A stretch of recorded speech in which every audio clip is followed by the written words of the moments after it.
Qui va au cinéma et qui remplit les salles obscures? C'est une question vaste que je trouve assez passionnante. Et il n'est pas facile de trouver une réponse vraiment claire et précise. Le cinéma a toujours été fascinant dans sa manière de réunir des personnes toutes plus différentes les unes que les autres dans une salle. Mais cette question amène une vraie recherche assez complexe dans les intentions des spectateurs à se déplacer pour aller au cinéma. Plusieurs enquêtes ont eu lieu au milieu du XXe siècle pour tenter de dresser une sociologie du public qui va en salle. Mais ces enquêtes sont souvent restées un peu vagues et se contentent de témoignages par-ci par-là. Les spectateurs avaient néanmoins une intention souvent spécifique sur pourquoi ils se déplacent en salle. Ils n'allaient pas vraiment au cinéma pour voir un film en particulier, mais plutôt car c'était comme une tradition, comme une pause un peu dans le temps. Et cela se retrouvait autant chez les spectateurs aisés ou plus modestes que chez les ouvriers ou les salariés. Dans Introduction à une sociologie du cinéma, que je vous conseille de lire, l'auteur Pierre Sorlin parle du plaisir d'aller au cinéma pour les gens comme une sorte de rituel. Et ce rituel varie aussi beaucoup en fonction des conditions matérielles et financières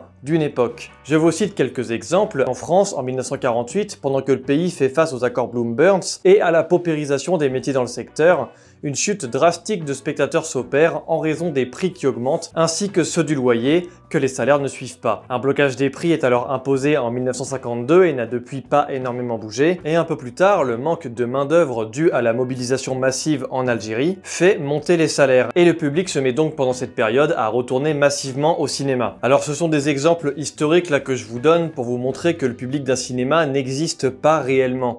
Il n'existe que pour dresser des statistiques, mais dépend aussi de beaucoup de facteurs. Il n'y a pas de public prédéfini à aller au cinéma. En tout cas, dresser le portrait d'un public, c'est compliqué. Mais revenons un peu sur les chiffres du CNC de 2023, qui depuis 20 ans essaie de se rapprocher le plus possible du réel via ses enquêtes, pour dresser un petit portrait national des spectateurs qui se déplacent pour aller en salle. Ça vous donnera une idée globale de la constitution des Français qui vont au cinéma, et vous saurez à la fin de cette vidéo si c'est un public bourgeois bobo parisien ou bien tout simplement des wokistes.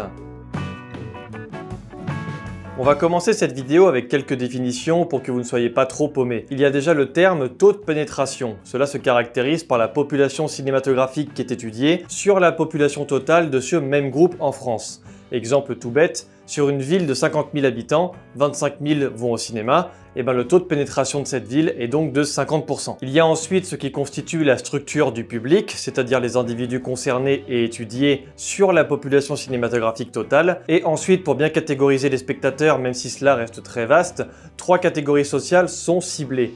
Il y a les CSP+, donc toutes les personnes étant dans des catégories socio-professionnelles supérieures, cadres, chefs d'entreprise, professions intellectuelles, intermédiaires, etc.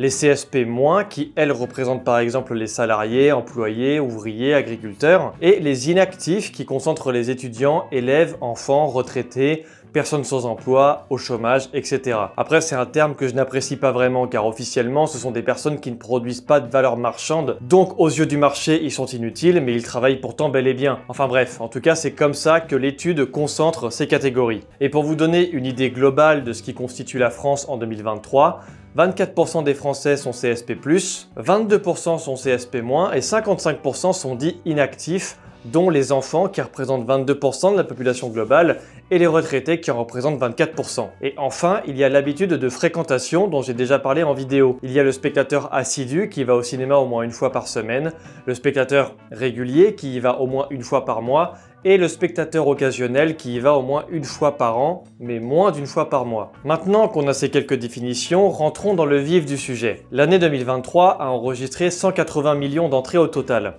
Depuis le Covid, la France est le pays en Europe qui s'en sort le mieux et qui retrouve une dynamique de plus en plus forte. Ne cessons jamais de nous rappeler que ces dernières années, beaucoup condamnaient le cinéma français en disant qu'il était en train de mourir. Et donc ce nombre d'entrées représente 41 millions de spectateurs, soit un taux de pénétration de 64% en France. Et 43 films sortis en 2023 dépassent le seuil du million d'entrées. Depuis 2022, on observe une légère augmentation de femmes dans la structure du public.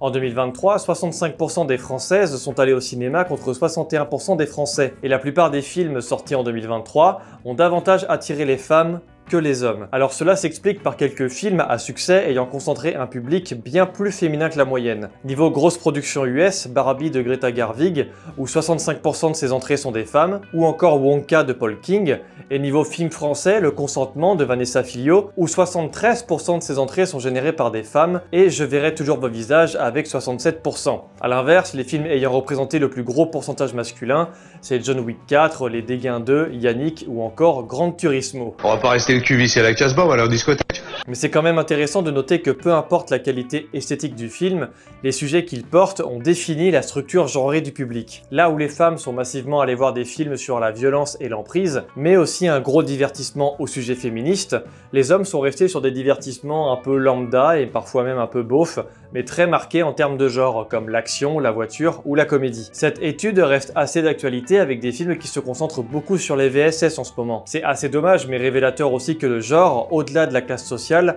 joue beaucoup sur ce que les gens vont aller voir. Concernant l'âge, les plus de 50 ans représentent le plus gros pourcentage de spectateurs, 41% des entrées totales. Quant aux moins de 25%, ils représentent 32% des entrées en 2023. Côté 25-49 ans, c'est la catégorie qui est la plus en recul par rapport à son niveau d'avant-crise sanitaire. Ils représentent 26% des entrées en 2023. Il faut néanmoins préciser qu'en France, les 50 ans et plus représentent la plus haute part de la population, 42% des Français en 2023. Cela peut concorder avec cette part importante qu'ils occupent dans les entrées, et depuis 2010, ce sont les seniors qui ont drastiquement pris le pas sur la part la plus importante. Entre 2004 et 2010, on observe que ce sont surtout les moins de 50 ans qui vont au cinéma. Alors cela peut s'expliquer par plusieurs facteurs. Il y a par exemple une baisse de la natalité après le baby boom, dont les plus de 50 ans aujourd'hui sont les représentants, une augmentation du rythme de travail dans le temps de vie dit actif, qui concerne surtout les 25-49 ans, mais les moins de 25 ans tiennent bon dans la part d'entrée, et la structure du public montre une répartition assez homogène entre les trois tranches d'âge. Il n'y a donc pas vraiment de question générationnelle à se poser sur la fréquentation au cinéma, qui reste bien tenue par la plupart des Français, peu importe leur âge. Blablabla. Et si les 15-24 ans ont davantage été attirés par le cinéma d'horreur, l'étude n'observe pas de genre ou de film spécifique selon les tranches d'âge. Niveau catégorie socio-professionnelle, on observe un petit recul chez les CSP+, mais une hausse sensible chez les CSP-, et les inactifs restent toujours le plus haut pourcentage de spectateurs au cinéma. Et cela concorde aussi avec le fait qu'ils représentent le plus haut pourcentage de Français. Près de 9 millions de CSP- pour 11 millions de CSP+, et 21 millions d'inactifs. Parmi ces catégories, les CSP- et les CSP+, représentent à peu près le même nombre de spectateurs assidus, réguliers ou occasionnels. Il en est de même pour les inactifs.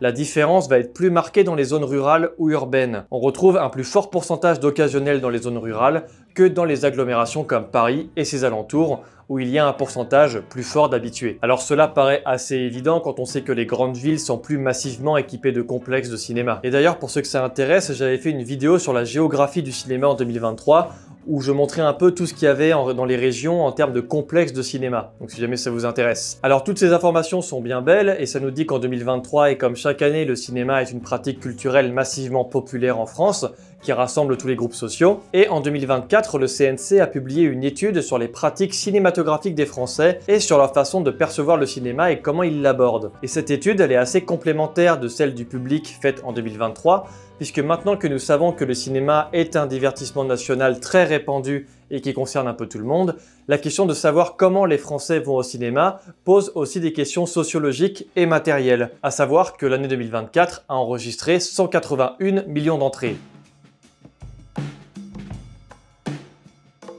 Alors pour la grande majorité des spectateurs, le cinéma a un aspect collectif. 79% d'entre eux sont venus à plusieurs découvrir les films en salle. Depuis très longtemps, le cinéma sert souvent de prétexte pour voir des proches. Il permet de garder une certaine connexion sociale, et cela peu importe le film. Depuis 2016, ce pourcentage reste assez stable, et il est particulièrement fort chez les 15-24 ans. Seulement 13% d'entre eux déclarent y aller seuls. Cette dimension sociale est notamment marquée par l'achat de confiseries comme le popcorn, qui reste le principal achat des jeunes allant au cinéma à plusieurs. Et 32% de l'ensemble de tous les spectateurs en achètent. Si on veut être plus précis dans les pourcentages, c'est surtout en couple que se vit une expérience de cinéma pour les spectateurs, puis ensuite en famille. famille. Et le plus faible pourcentage concerne une sortie entre collègues ou entre amis. Il y a donc plus de personnes qui choisissent d'y aller seules qu'avec des potes. Mais si la sortie est principalement collective, le choix des films relève majoritairement de choix personnels. En gros, aller au cinéma appelle souvent à aller voir un film en particulier, plutôt que de simplement se déplacer là-bas et voir un peu au hasard ce qu'on irait voir. Ça paraît assez logique, mais mine de rien, 75% des spectateurs vont au cinéma pour voir un film en particulier, donc il y a quand même 25% qui y vont un peu au hasard. Ce qui est plutôt cool, c'est que pour une grande partie des Français s'étant déplacés au cinéma,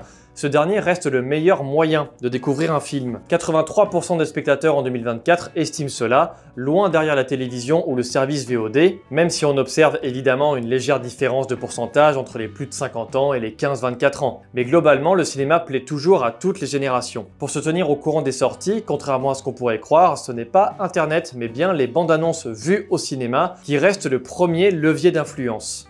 60% des spectateurs déclarent s'informer sur les films via les bandes annonces qui sont diffusées en salle. Internet arrive derrière avec 42% d'entre eux. Le premier contraste observé dans l'étude concerne les projections en VF. En effet, en 2024, 72% des spectateurs déclarent voir les films étrangers en version française.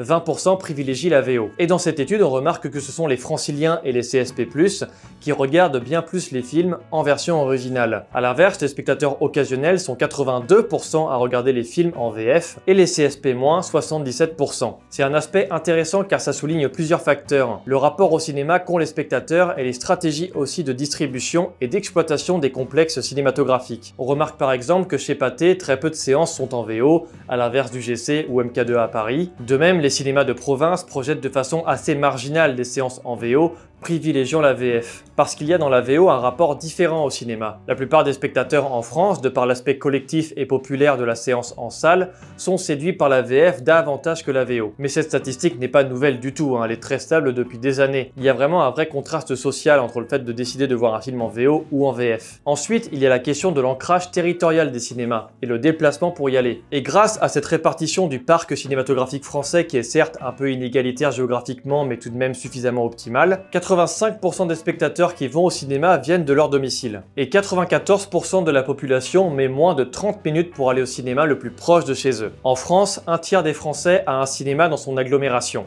Et un Français sur deux dispose d'un cinéma dans sa commune. La voiture reste le moyen de transport le plus utilisé par les spectateurs. Ça paraît assez logique aussi.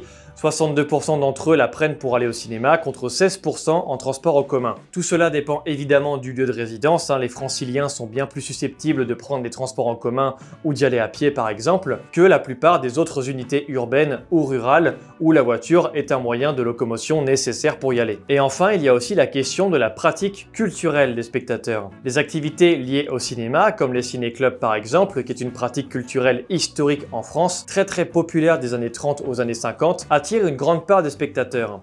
36% d'entre eux en 2024 ont profité de ces pratiques culturelles que leur propose leur cinéma de proximité. L'exploitant que j'avais pu interviewer par exemple dans une vidéo, qui possède un cinéma mono-écran dans un petit village dans l'Oise, avait parlé de l'importance qu'il accordait aux événements culturels, car cela permet de fidéliser un certain public et de l'amener à participer à des débats ou à des discussions. Et contrairement à ce qu'on pourrait penser, c'est une pratique populaire qui plaît encore beaucoup, pas forcément aux intellectuels cinéphiles. Et parmi ces activités, on retrouve donc les ciné-clubs, mais aussi les avant-premières en présence de l'équipe du film, les rencontres avec un professionnel du cinéma, les retransmissions d'un spectacle vivant comme une pièce de théâtre, ou bien des conférences, des matchs de sport diffusés, des événements sportifs, etc. Après bien sûr, l'offre culturelle globale varie beaucoup selon le territoire. Plus de la moitié des scènes de théâtre et de spectacles et un tiers des 1200 musées en France sont situés dans les grands centres urbains. Le lieu de résidence conditionne donc la variété et la fréquence des pratiques culturelles des spectateurs du cinéma. C'est la raison pour laquelle on retrouve effectivement beaucoup de franciliens dans l'étude qui participent à ces pratiques culturelles. C'est une question de conditionnement plus que de choix. C'est comme les sorties en musée ou pour voir des monuments ou des sites historiques, et cela va aussi de pair avec l'habitude de fréquentation. Un spectateur qui est assidu au cinéma va en moyenne beaucoup plus profiter de pratiques culturelles qu'un spectateur occasionnel. Cela peut questionner sur l'accès à la culture et les moyens mis en place dans les collectivités, mais aussi au sein même de l'État, pour proposer des possibilités équilibrées à tous les Français. Et ça sera un peu le sujet de ma conclusion. Toutes ces données nous prouvent une chose, c'est que le public du cinéma est quelque chose d'abstrait. Tout type de classe sociale va au cinéma avec son habitude et ses pratiques. Le parc français cinématographique est suffisamment développé pour proposer à une grande partie des Français un cinéma pas très loin de chez eux, mais nul doute qu'il faut aussi se poser des questions sur son futur. À l'heure où les pratiques culturelles sont mises à mal par un budget qui cherche à les supprimer, il est temps de se réapproprier cette culture qui nous permet de dialoguer et de créer une vraie dimension sociale avec un vrai dialogue. Au début des années 30, le ciné-club était majoritairement ouvrier. Et les films diffusés mettaient en relation les conditions de travail sous un angle esthétique et ça donnait lieu à beaucoup de discussions et de débats. Ce public est toujours intrigué, intéressé, mais peu stimulé à cause des restrictions budgétaires publiques et d'une appropriation bourgeoise du ciné-club apparue durant les années 60. Le public est là, diversifié, va au cinéma et continue d'alimenter la forte exception culturelle reconnue à travers le monde. Et si on n'est pas d'accord sur la qualité des films, le public, lui, prouve l'efficacité du système français à re-remplir ces salles de cinéma, bien plus que dans tous les autres pays d'Europe. C'est la fin de cette vidéo, j'espère qu'elle vous aura plu et qu'elle vous aura intéressé. N'hésitez pas à vous abonner à la chaîne en tout cas si c'est le cas et à la partager. Et on se retrouve très vite pour de nouvelles vidéos. Ciao!